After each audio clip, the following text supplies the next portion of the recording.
Comment ne pas avoir peur de la ménopause? Bah, c'est tout simple, il faut la préparer. Alors c'est quoi une préparation à la ménopause?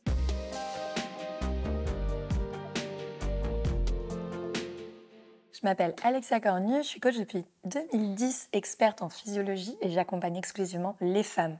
La ménopause fait partie de mes sujets de prédilection et dans cette vidéo, on va parler de comment est-ce qu'on se prépare vraiment à la ménopause. Parce que avoir la ménopause, passer par cette étape de la vie, c'est normal, c'est naturel et c'est une chance puisque uniquement les femmes qui vivront suffisamment longtemps auront cette chance de pouvoir être ménopausées.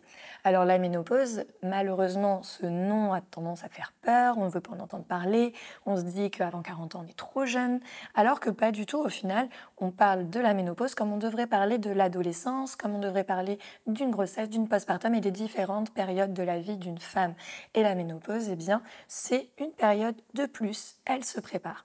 Cette période, elle est accompagnée de changements physiologiques, de variations hormonales qui vont avoir un impact direct sur notre poids, notre santé, notre densité osseuse, la qualité de notre circulation sanguine et encore plein d'autres aspects de notre vie, des aspects aussi émotionnels au niveau de l'anxiété, au niveau du stress, également au niveau de la qualité de notre peau, la sécheresse cutanée, oculaire, les sécheresses vaginales, la tonicité de notre corps dans son ensemble. Il y a énormément de points qui vont être liés à la ménopause parce que notre corps, d'une part, vieillit, mais également il y a une chute importante des oestrogènes et de la progestérone, qui sont des hormones qui nous permettent d'être en bonne santé. Et donc, quand cette chute intervient, il va falloir pallier à ces hormones pour ne pas augmenter les risques de maladie et vieillir dans la meilleure condition physique et santé émotionnelle possible. Souvent, on me demande, Alexia, à partir de quel âge est-ce qu'on devrait s'intéresser à notre ménopause?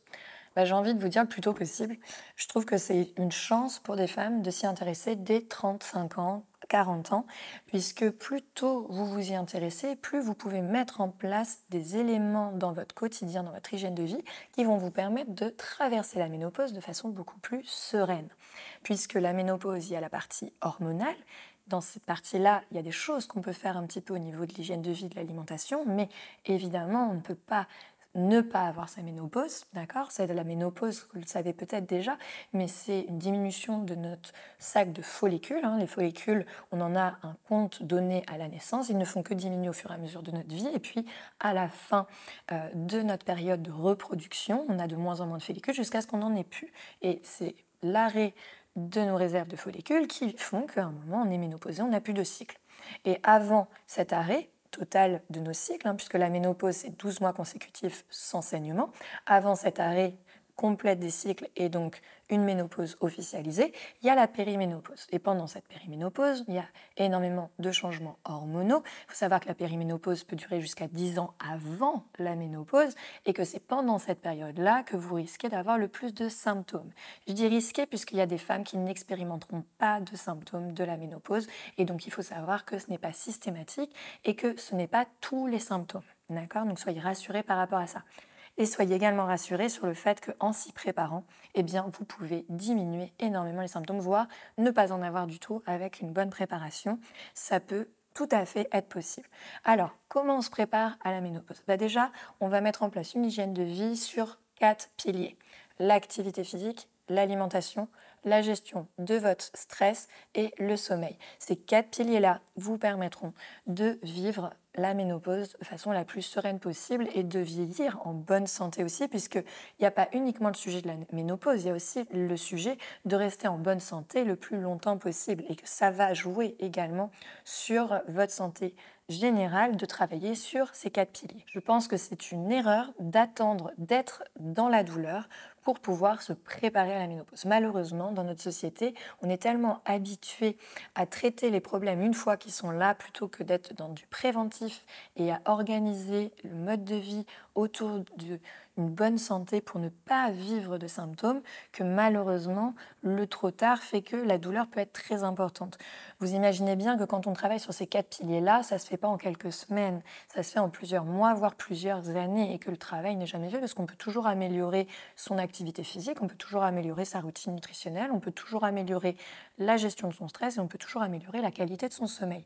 Donc c'est important de se prendre tôt sur la mise en place de bonnes routines, de bons outils pour améliorer ces points-là, de façon à ce que quand la chute des oestrogènes et de la progestérone liée à la diminution du nombre de follicules vous amène progressivement vers la ménopause, eh bien vous ne soyez pas sujette à des désagréments comme les symptômes qui sont connus, les bouffées de chaleur, brouillard cérébral, sécheresse vaginale, cutanée, mais également tout ce qui va être autour de l'augmentation de la masse grasse, les douleurs aussi plus importantes, l'inflammation générale de votre corps et tous les autres symptômes qui peuvent être liés à la périménopause. Alors qu'est-ce que vous pouvez faire dès 35 ans dans l'idéal? Eh bien, adapter une alimentation équilibrée, riche en macronutriments, lipides, glucides et protéines de bonne qualité, également riche en fibres et minéraux grâce à une alimentation riche en légumes, la plus naturelle possible avec le moins d'aliments transformés possible, mais également une bonne hydratation à base d'eau à 80% uniquement de l'eau plate, pure, sans saveur. Et puis vous pouvez toujours avoir des petits excès, des aliments transformés, une hydratation avec du thé, du café, des diurétiques, etc. mais qui reste plutôt dans un ratio de 20% versus 80% sur des aliments vrais et une hydratation à base d'eau. Je vous invite aussi à intégrer une activité physique adaptée et pluridisciplinaire. Ne misez pas uniquement sur le cardio, puisqu'avec la ménopause, ce dont vous allez avoir le plus besoin, c'est le renforcement musculaire. Donc misez sur des exercices de force ciblés pour maintenir, voire augmenter votre masse musculaire en prévention de la ménopause, puisque ce sera difficile d'augmenter votre masse musculaire à la ménopause. L'objectif, quand on est en train de traverser la ménopause, c'est plutôt de la maintenir, cette masse musculaire. Donc si vous l'augmentez avant d'avoir la baisse de vos oestrogènes, et bien du coup, vous améliorerez votre composition corporelle à la ménopause, ce qui fait que derrière, vous ne stockerez pas du gras puisque vous maintiendrez un métabolisme élevé.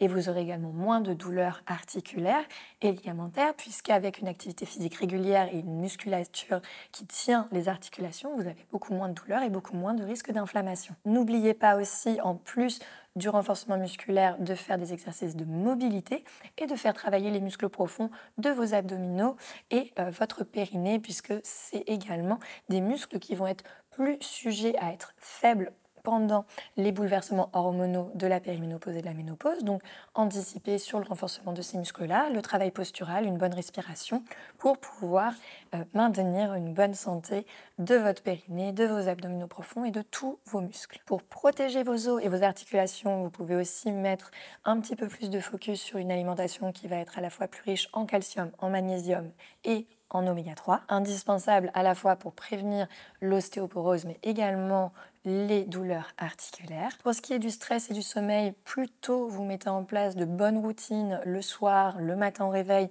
mais également pendant la journée avec des exercices par exemple de respiration en pleine conscience, mieux vous gérez vos sécrétions de cortisol et vous verrez qu'à la ménopause, les sécrétions de cortisol et le stress chronique augmentent les symptômes, augmentent les bouffées de chaleur, augmentent l'inconfort, peuvent aussi avoir un impact direct sur le stockage des graisses et l'augmentation du poids.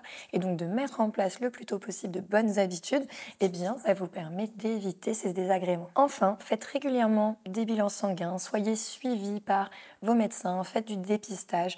Ne prenez pas votre santé à la légère. Sachez que votre corps, c'est la seule maison dans laquelle vous passerez toute votre vie. Donc prenez soin de cette maison, de l'extérieur, mais également de l'intérieur, le plus possible en étant accompagné par des professionnels qui vous soutiendront dans cette démarche. Si vous avez des questions, n'hésitez pas à les laisser en commentaire. Je vous invite également à vous abonner pour soutenir ma chaîne. Et puis je vous dis à très vite dans une prochaine vidéo.